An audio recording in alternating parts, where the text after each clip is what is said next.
الحمد للہ وکفی والصلاة والسلام علی عباده الذین اصطفی، خصوصاً علی افضلہم وخاتم النبیین محمد الامین وعلی آلہ وصحبہ اجمعین.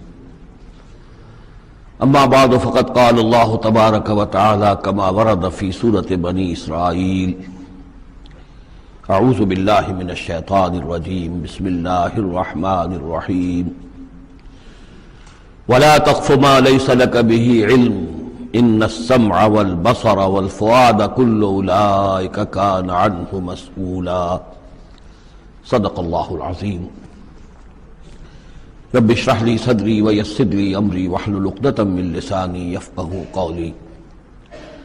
اللهم ربنا الهمنا رشدنا واعذنا من شرور انفسنا. اللهم ارنا الحق حقا وارزقنا اتباعه وارنا الباطل باطلا وارزقنا اجتنابه.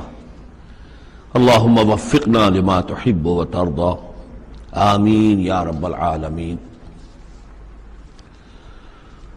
سورہ بنی اسرائیل کے تیسرے اور چوتھے رکوع کی 18 آیات میں، جیسے کہ میں عرض کر چکا ہوں، حبر الامہ حضرت عبداللہ ابن عباس رضی اللہ تعالی عنہما کے قول کے مطابق تورات کی تعلیمات کا نچوڑ اللہ تعالی نے دے دیا ہے.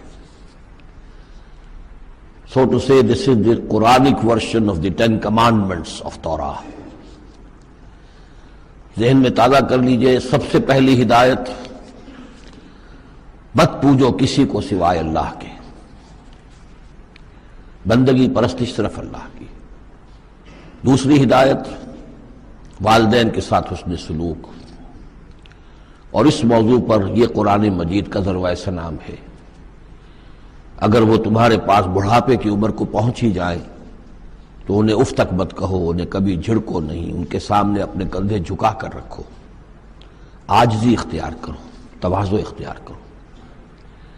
ہاں یہ کہ اگر کسی وقت کوئی بات ان کی رد کرنی ہی پڑے جبکہ تمہارے دل میں کوئی میل نہ ہو، سرکشی نہ ہو، تو اللہ تعالیٰ جانتا ہے تمہارے دلوں کی حالت کو، اللہ معاف فرمائے گا. تیسری ہدایت: رشتہ داروں کے حقوق ادا کرو اور محتاجوں کے اور غرباء کے مسک. چوتھی ہدایت: فضول خرچی میں دولت مت اڑاؤ. یہ تیسری اور چوتھی باہم مربوط ہے. اگر فضول خرچی میں دولت اڑاؤ گے تو ادائے حقوق کے لیے پیسے نہیں آئیں گے، بلکہ انسان مصرف جو ہے اپنی فاضل دولت کا کرے. حقوق کا ادا کرنا، اس میں قرابت دار سب سے پہلے ہے، پھر اور جو بھی محتاج ہیں، مسکین ہیں، پھر یہ کہ اللہ کے دین کے لیے خرچ کرنا ہے. اس میں پھر مزید ہدایت کہ اگر کسی وقت تمہاری اپنی حالت ایسی نہ ہو کہ کسی کے ساتھ تعاون کر سکو، تب بھی یہ ہے کہ بات نرم کرو، معذرت کرو بڑے اچھے انداز میں. اسی سلسلے میں مزید ہدایت کہ ان صدقات اور خیرات کے معاملے میں بھی انتہا پسندی نہیں ہونی چاہیے. نہ یہ ہو کہ آدمی بخیل ہو جائے اور ہاتھ اپنی گردن سے باندھ لے کہ کوئی پیسہ نکلے ہی نہ یہ کہ اپنے دونوں ہاتھ کھلے چھوڑ دے تو پھر یہ کہ اسے بعد میں پچھتانا پڑے. اسی میں مزید ہدایت: اگر تم اپنے کسی عزیز کا یا کسی اور بیچارے غریب انسان کا چاہتے ہو کہ اس کا حال بدل جائے، اس کی حالت بہتر ہو جائے، اپنی حد تک جو تم کر سکتے ہو ضرور کرو، لیکن یہ نہ سمجھو کہ تم کسی کی حالت بدلنے پر قادر ہو. کسی کے رزق کی کشادگی یا تنگی یہ سراسر اللہ کے ہاتھ میں. ایک اور ہدایت: زنا کے قریب تک نہ پھٹکنا. یہ بہت ہی بری شے، بے حیائی اور برا راستہ ہے. مزید ہدایت: انسانی جان کا احترام، قتل ناحق سے بچنا. اور جو شخص ناحق قتل کر دیا جائے اس کے ورثاء کو ہم ایک اختیار دیتے ہیں، ان کے ہاتھ میں اختیار ہوتا ہے کہ قاتل کو معاف کریں یا قاتل سے جان کے بدلہ جان جو ہے اس کی لیں. مزید ہدایت: یتیموں کے مال کے قریب نہ پھٹکنا، لیکن بہت عمدہ طریقے سے ان کی حفاظت کرو، امانت سمجھو اس کو، یہاں تک کہ وہ اپنی بلوغت کو پہنچ جائے، پھر یہ ہے کہ تم ان کے مالوں کے حوالے کر ہی دو گے. عہد کی پابندی کرو، جہاں معاہدہ ہو جائے، وعدہ ہو، اس کو پورا کرو. اور جب ناپ کا دینے لگو تو ناپو بھی پورا، اور تول کر دو تو سیدھی ترازو سے تولو. یہی بہتر ہے نتیجے کے اعتبار سے بھی. اسی سے جو بقیت اللہ جو بچ جائے گا تمہارے لیے اس میں برکت ہوگی. اور بے ایمانی سے کم ناپ کر کم تول کر کچھ زیادہ اگر تم نے فوری طور پر حاصل کر بھی لیا تو اس میں برکت نہیں ہوگی بلکہ اس میں نحوست ہوگی۔ ان تمام چیزوں کے بارے میں فرمایا۔ اب جو اس کے بعد جو ہدایت ہے جو بہت اہمیت کی حامل ہے، وَلَا تَقْفُ مَا لَيْسَ لَكَ بِهِ علم، ایسی چیز کے پیچھے مت پڑو یا مت لگو جس کے لیے تمہارے پاس علم نہیں ہے۔ یہ انسان کا بحیثیت اشرف المخلوقات اس کا طرز عمل جو ہے وہ علم پر مبنی ہونا چاہیے، توہمات پر نہیں، خام خواہ کے توہمات جن کے لیے کوئی بنیاد نہیں، کوئی دلیل نہیں، ان توہمات کے اوپر انسان اپنی روش کو استوار کرے، یہ اس کے شایع نشان نہیں ہے۔ البتہ اب علم جو ہے وہ دو طرح کے ہیں، یہ ہم سورہ بقرہ کے 4 رکوع میں دیکھ آئے ہیں۔ ایک ہے ہیومن نالج، ایکوائرڈ نالج، انسان جو علم حاصل کرتا ہے، اور ایک ریویلڈ نالج جو اسے دیا جاتا ہے، وہ وحی کے ذریعے سے آتا ہے، الہام کے ذریعے سے آتا ہے۔ وہ ریویلڈ نالج جو ہے اس کے ریسیپینٹ جو ہے وہ ہیومن سول ہے، اسپرٹ ہے، یہ نہیں ہے، یہ سینسز نہیں ہے، یہ دماغ نہیں ہے۔ وہی چاہے جلی ہو چاہے خفی ہو، الہام ہو، کشف ہو، رؤیا صادقہ ہو، کوئی بھی شے ہو، اس کا تعلق اس حیوانی وجود سے نہیں ہے، اس کا در حقیقت اس روحانی وجود سے ہے جس کا مسکن قلب ہے۔ اب ظاہر بات ہے کہ اس میں بھی جو وہی خفی عام لوگوں کو ہو جاتی ہے، الہام ہو جاتا ہے، کچھ اور ہو جاتا ہے، وہ بھی کوئی دلیل نہیں ہے۔ اس شخص کے لیے تو دلیل ہے وہ، اگر وہ شریعت کے خلاف نہ ہو، لیکن کسی اور کے لیے دلیل نہیں ہے۔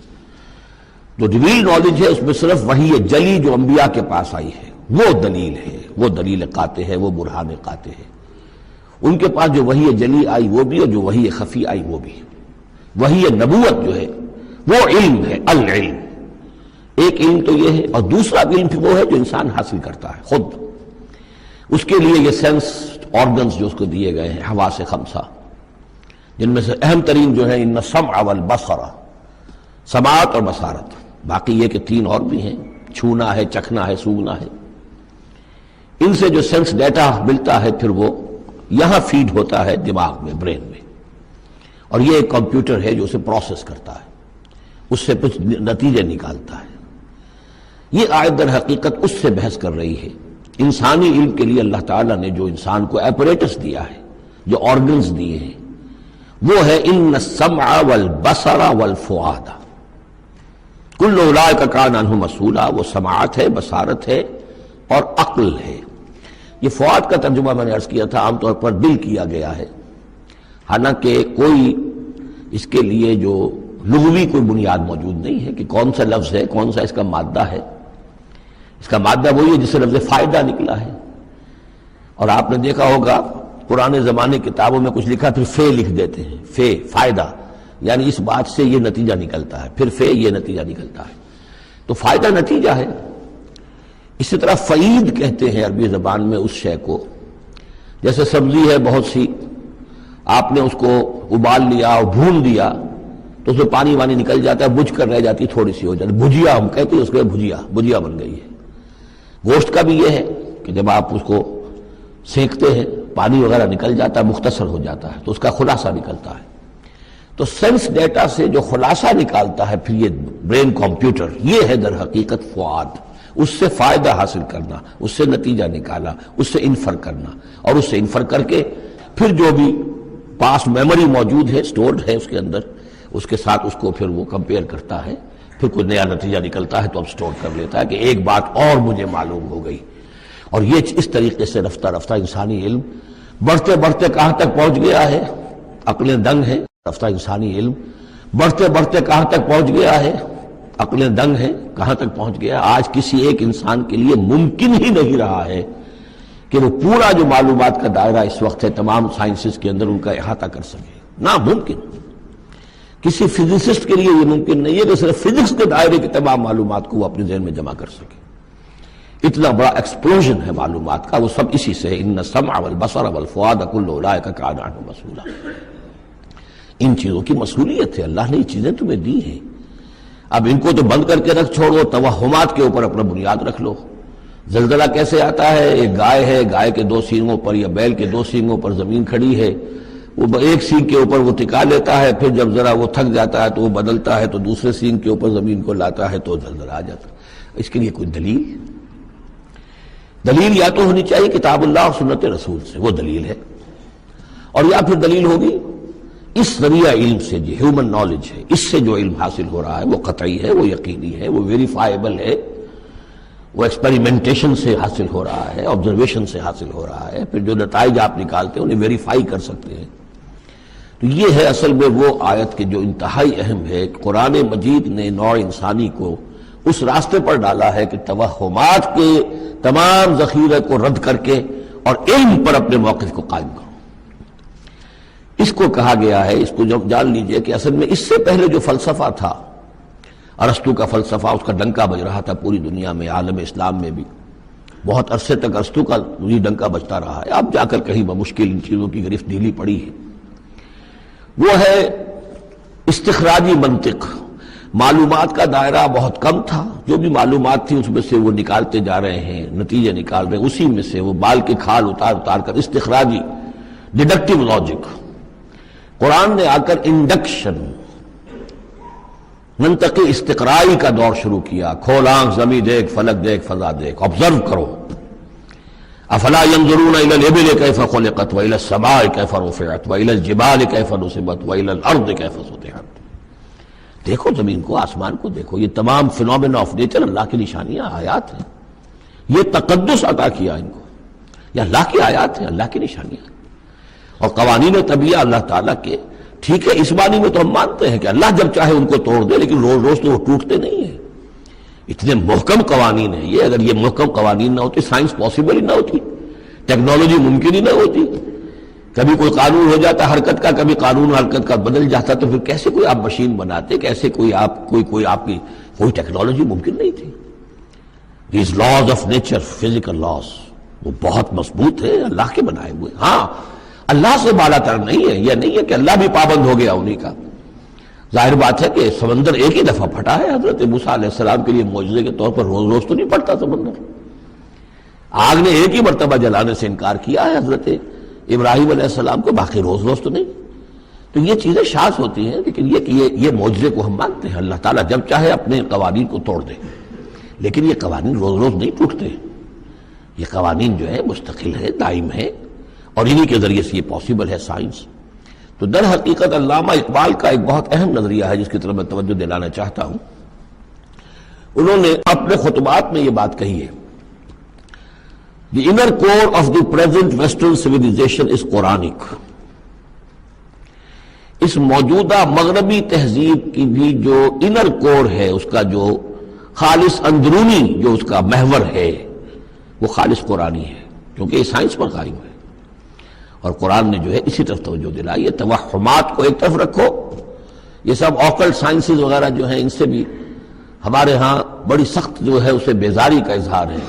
یہ نجوم میں بیٹھے ہوئے ہیں، یہ لکیریں دیکھی جا رہی ہے، یہ سائنس آف نمبرز ہے، آکلٹ سائنس قطعاً نہیں، یہ سائنسز نہیں ہے، کوئی توجہ مت کرو۔ وَلَا تَقْفُ مَا لَيْسَ لَكَ بِهِ عِلْمٌ، اور العلم علمان، علم دو ہی طرح کا ہے، یا پھر وہ صحیح جو اللہ نے جو اپریٹس دیا تھا حضرت آدم علیہ السلام کے اندر ودیت کر دیا تھا، علم الاسماء، اسی کے ذریعے سے ایکسفولیشن ہو رہی ہے اس اپریٹس کے ذریعے سے، اور علم پھیلتا چلا جا رہا ہے۔ یا وہ علم ہے اور یا پھر وہ علم ہے فَإِمَّا يَأْتِيَنَّكُم مِّنِّي هُدًى فَمَن تَبِعَ هُدَايَ فَلَا خَوْفٌ عَلَيْهِمْ وَلَا هُمْ يَحْزَنُونَ۔ یورپ کی تباہی کا سبب یہ ہوا کہ اس نے دوسرے علم سے نگاہیں بند کر لی، وہی کی اس کے اپنا سلسلہ توڑ لیا، صرف اس علم کے اوپر رہ گیا۔ تو یہ گویا کہ دو آنکھوں میں سے اللہ نے جو دی تھی انسان کو، ایک یہ ایکوائرڈ نالج کی آنکھ اور ایک ریویل نالج کی آنکھ، وہ ریویل نالج کی آنکھ بند کر لی، اس سے اس نے دجالیت کی شکل اختیار کر لی ہے۔ ورنہ خود اپنی جگہ پر یہ ایکوائرڈ نالج، یہ علم الاسماء، یہ اللہ کا عطا کردہ ہے، اس میں فی نفسہ کوئی خرابی نہیں ہے، صرف یہ کہ دوسری طرف سے بے توجہ ہو گئی، اس نے اس کے اندر جو نتیجے کے اعتبار سے خرابی پیدا کر دی۔